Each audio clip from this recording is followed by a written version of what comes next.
Satnam, this is Sundari and this is the cycle of the goddess that you are. Today I would like to present you the new moon in Scorpio happening on the 7th November. This is the month of Scorpio and the new moon is happening at 16 p.m. UK timetable. I would encourage you to use the archetype of Virgin Mary, number 6, the Arc of Light, that is representing the wisdom of Guru Har Gobind, that presented the two swords, Miri and Piri. Miri represents the temporary strength, and Piri represents the spiritual strength. So in this Diwali, in this festival of light that Hindu tradition celebrates precisely today, on the 7th November, we are like Virgin Mary opening the way to our light. Christ is the light, and Virgin Mary is opening the path to this light, Christ himself. We are walking towards the 21st December, the winter solstice, in which the shortest night happens. So in the moment, darkness is increasing. And this is a little bit also what is representing astrologically in this moment of planting seeds.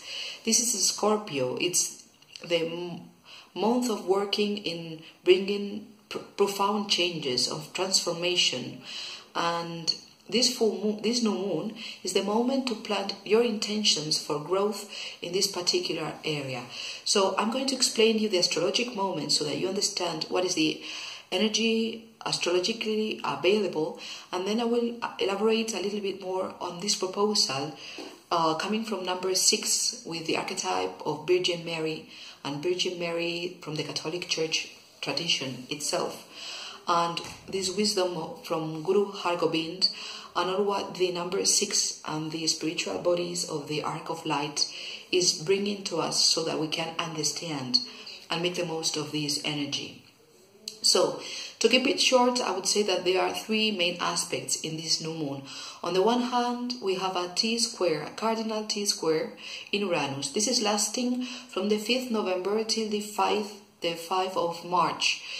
Uranus is about freedom, it's about eruption, it's about connecting with God's mind, viewing things from a higher perspective that could imply the ability for you to get new ideas, new points of view on the world.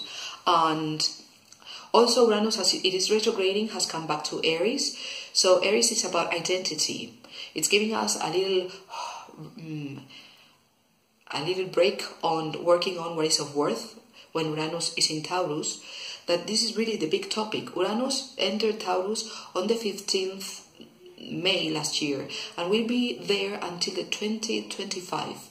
And it's going to bring a huge change in money things, in financial topics.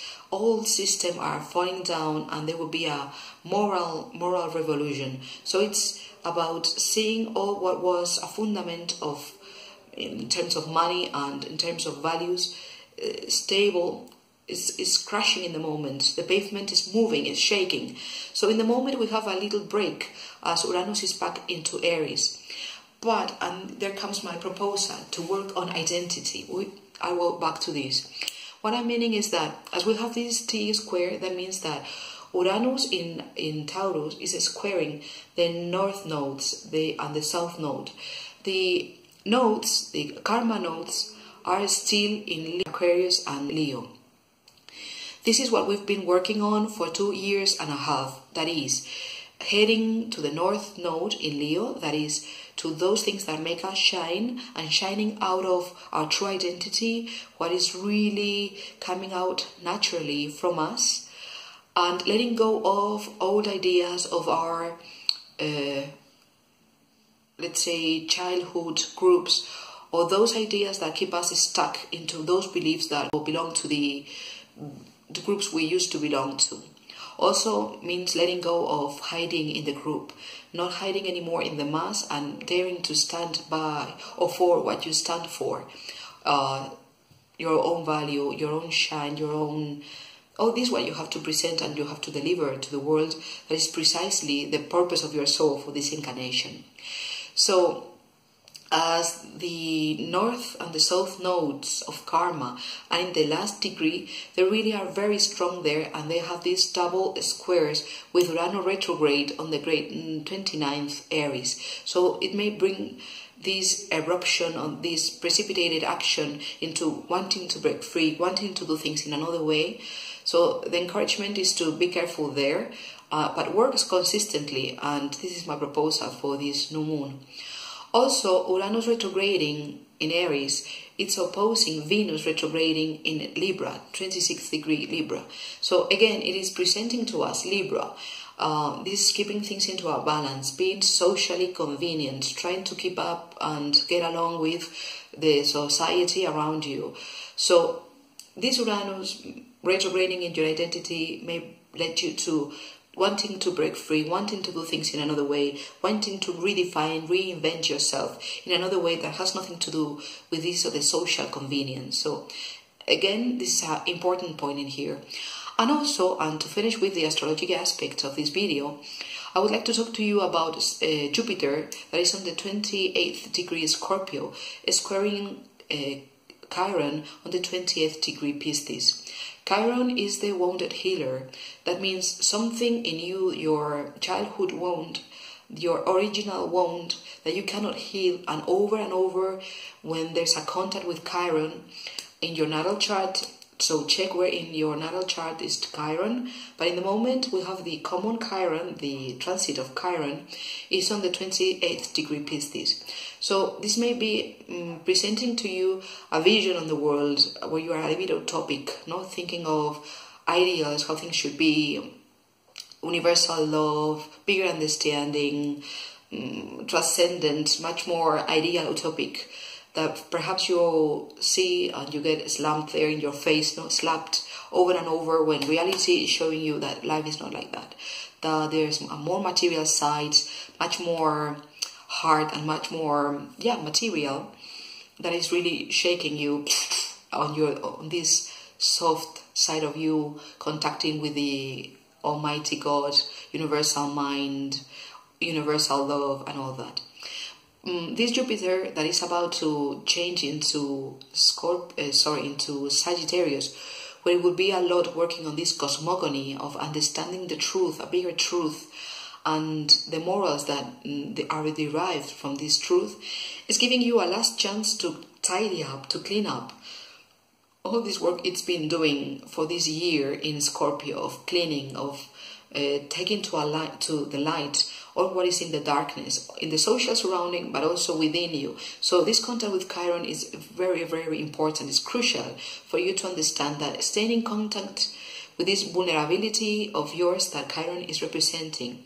It's key for you to stay authentic and not to present yourself as the superhero or the superheroine that is nothing but a fiction, but to be real and to be authentic and vulnerable there.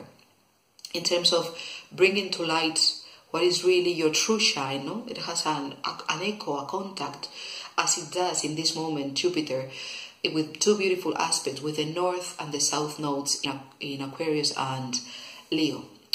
So my point on this new moon, how to plan your intentions for growth, 8 hours before or 8 hours later, this 18 p.m. UK timetable, it's about, in the moment we have Venus retrograding. It will be there until the 16th November, and it's presenting to us all this shaking and change of making you reassess what is my worth, what is my value, what I'm doing, is it worthy, what would be the worth of this that I'm doing within a little bit of time, am I valuable, and all the more, do I have the courage, do I have the nuts, I would say, to face these challenges.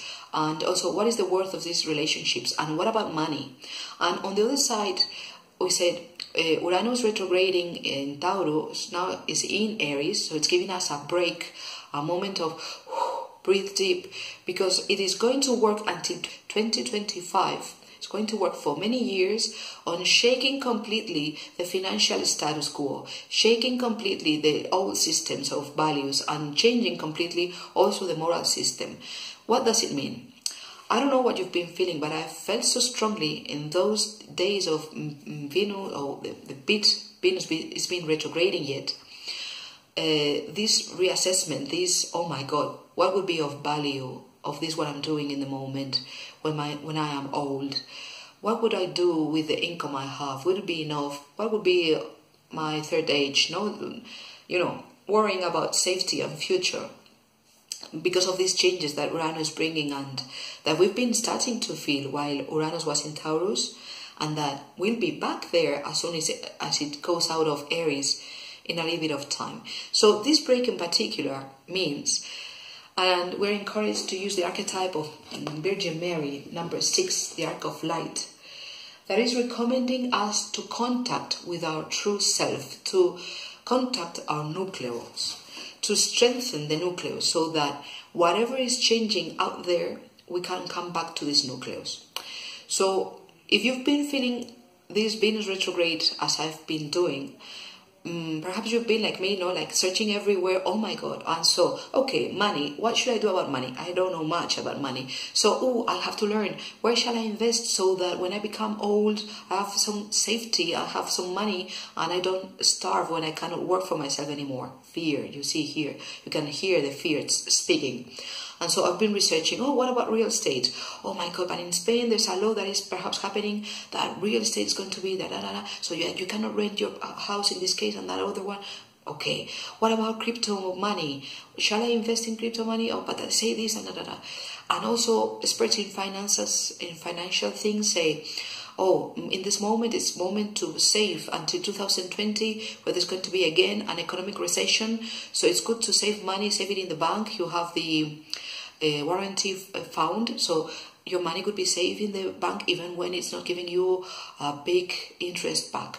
So if, like me, you don't know anything about money, you'll be like crazy, full of fear, rushing to go out in many directions to grab this safety, to try to understand and to try to make it work for you. And this is where midi comes, no? Midi, as I said, is meaning the temporary strength, and it could be yes, it's important to do this job. So face the temporary wealth, the money, and do your best so that somehow when the time comes, you are safe, you have this savings so that you don't starve in your third age. That could be the point. But also we have piti, that is spiritually, the spiritual strength. There is here where we speak like a spiritual teacher. And so the suggestion of this new moon in Scorpio, making the most of Uranus in Aries, in identity, is to work on your core. So like Virgin Mary, number 6, when it's about fear, when it's about, oh my God, all this what I should know that I don't know, and the world is changing, and it's going to be changing with Uranus in Taurus until 2025. What would be of me? Tururu. So instead of worrying that much, coming back to reconnect with your inner you, with yourself, no? Working on this inner connection, in this inner nucleus, to make it stronger, to work on regaining your power, your self-value, your self-identity, the true identity, so that we create an identity. I remind you of this, what I've been working and talking to you lately in my videos. Identity is a mask, it's a facade we create to relate to others. So let's recreate this identity so that it really fits our self, the real self. So let's use this Uranus in Taurus to reinvent ourselves, to get the freedom to create a new facade that is really working for and working with this nucleus, the true self. And so for this, I get back to the recommendation of number 6, Virgin Mary, that is making the most of the 2 arcs of light that we as women we have, and combining them with our third eye, the 6th chakra. We women, as Yogi Bayan used to say, we have 16 times projection power and prayer power, so that God himself has to obey. And Yogi Bayan himself was teaching us on that there are four prayers that are super effective, that even God himself has to obey. And when I say God, think of this, oh my God, Uranus in Taurus changing everything. What would be the future? The unknown. No, what is this uncertainty that I'm facing? So these four most powerful prayers are the prayer of the mother for his child or for her child, the prayer of the beloved for the loved one, the prayer of the self, that is contacting your true self, and the prayer of the spiritual teacher. So you as a woman, knowing that you have 16 times this power of projection and this prayerful power, that in it, and because of the way you speak, the definition of a woman, according to Yogi Bayan's teaching, it resides, so it's what it's based on. Connect with this true being, with the true self, with your inner worth, with your inner power. So to pray from there for all this that you are concerned about, and connect with your higher self so that you can get to find what are these meaty temporary efforts you need to do, but choosing them from the pity, from the spiritual path, from the spiritual aspect, because no good decisions are made when we are basing our decisions on money issues. So this is the recommendation, or a little bit an elaboration on how to use this energy of this new moon, so to plant your intentions for growth using the energy available in this new moon. Satnam, I hope it worked for you.